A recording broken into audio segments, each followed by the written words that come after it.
Hi friends, welcome to Rohini creations. ఈరోజు మనం చెప్పుకునే విషయం ఏమిటి అంటే మనీ ప్లాంట్ గురించి చెప్పుకుంటున్నామండి. అదేనండి, కొన్ని చిట్కాలతో మనీ ప్లాంట్ ఏపుగా గుబురుగా పెరుగుతూ ఉంటుంది. అది ఎలా అంటే ఒక్క పదార్థం మట్టిలో కలిపితే మొక్క ఆకులతో నిండిపోతుంది. ఎక్స్‌పర్ట్ లాగా చెప్తున్నారు అనుకుంటున్నారండి. కొన్ని చిట్కాలతో మనీ ప్లాంట్ ఆరోగ్యంగా, వేగంగా, దట్టంగా పెరుగుతుంది. ఆ చిట్కాలేంటో ఇప్పుడు మనం తెలుసుకుందాము. ఇక వీడియోలోకెళ్తే, ఈ రోజుల్లో చాలామంది గార్డెనింగ్‌పై ఎక్కువ ఆసక్తి చూపుతున్నారు కదండీ! ఇక చాలామంది ఇళ్ళలో మనీ ప్లాంట్‌ను ఎక్కువగా పెంచుతూ ఉన్నారు కదా! మీకు మనీ ప్లాంట్ అంటే చాలా ఇష్టంగా పెంచుకుంటూ ఉంటారు మీరందరూ. అయితే దీని ఆకులు గుండె ఆకారంలో, ఆకుపచ్చ రంగులో, పసుపు లేదా లేత తెలుపు రంగు మచ్చలతో ఆకర్షణీయంగా ఉంటుంది కదా! దీన్ని చాలామంది అదృష్టంగా భావిస్తారు. అందుకనే ఇళ్లల్లో పెంచుకునే ఆలోచన చేస్తారు. దీంతో చాలామంది పెంచుకుంటున్నారు కదా! దీన్ని మీ ఇండ్లల్లో పెంచుకుంటున్నారు కదా! అయితే మనీ ప్లాంట్ పెంచితే సరిపోదు కదండీ! అది మంచిగా పెరగాలి. ఏపుగా, గుబురుగా పెరగాలి. అలా కాకుండా కొందరు కొన్ని తప్పులు చేస్తూ ఉంటారు. కొన్ని తప్పులు చేస్తే అది ఎండిపోయే ప్రమాదం కూడా ఉంది. అంతేకాకుండా దాని ఆకులు కుళ్ళిపోయే ప్రమాదం కూడా ఉంది. మనీ ప్లాంట్‌ను పెంచడం చాలా సులువు. దీన్ని మట్టిలో లేదా నీటిలో కూడా పెంచవచ్చు. ఏంటి ఆ సులువు అని అనుకుంటున్నారు కదా!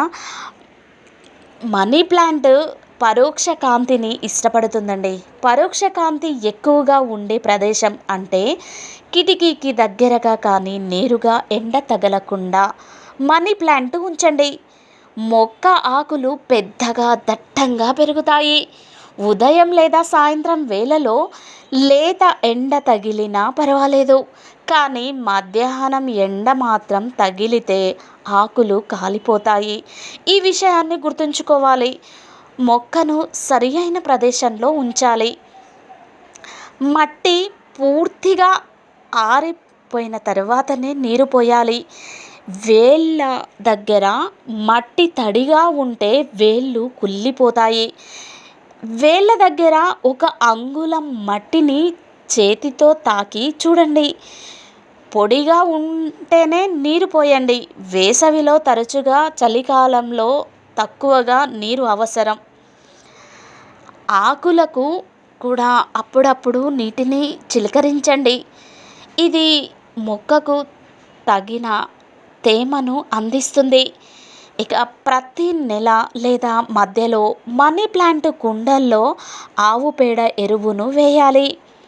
ఇది నేల యొక్క సారాన్ని పెంచుతుంది. అంతేకాకుండా ఆకుల్ని పచ్చగా చేసే లక్షణాలను కలిగి ఉంటుంది.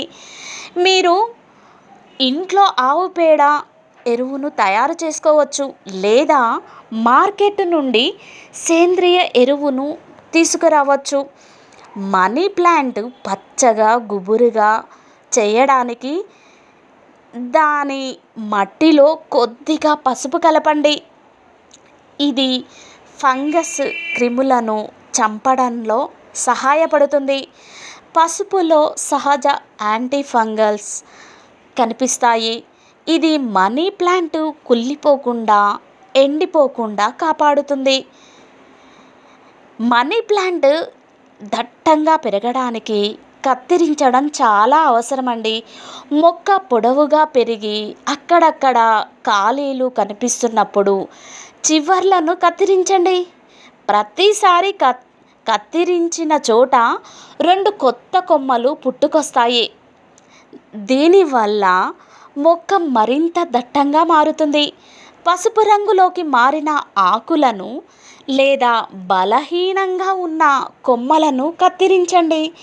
కత్తిరించిన కొమ్మలను నీటిలో లేదా మట్టిలో నాటి కొత్త మొక్కలను కూడా పెంచుకోవచ్చు.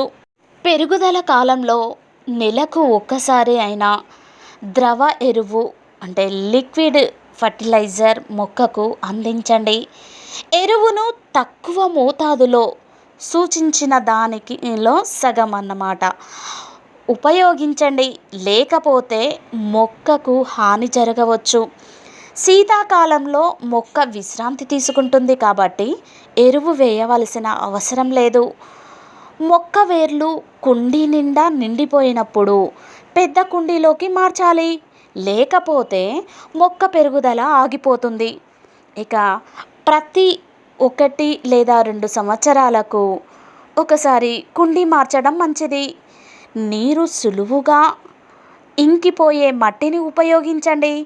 కొబ్బరి పీచు, ఫెర్టిలైట్, ఇసుక కలిపిన మట్టిని వాడడం మంచిది. మట్టిలో పోషకాలు ఉండేలా చూసుకోండి. Thank you for watching. ఇలాంటి వీడియోస్ ఇంకా కావాలి అంటే ఈ ఛానల్ని లైక్ చేయండి, షేర్ చేయండి, సబ్స్క్రైబ్ చేయండి.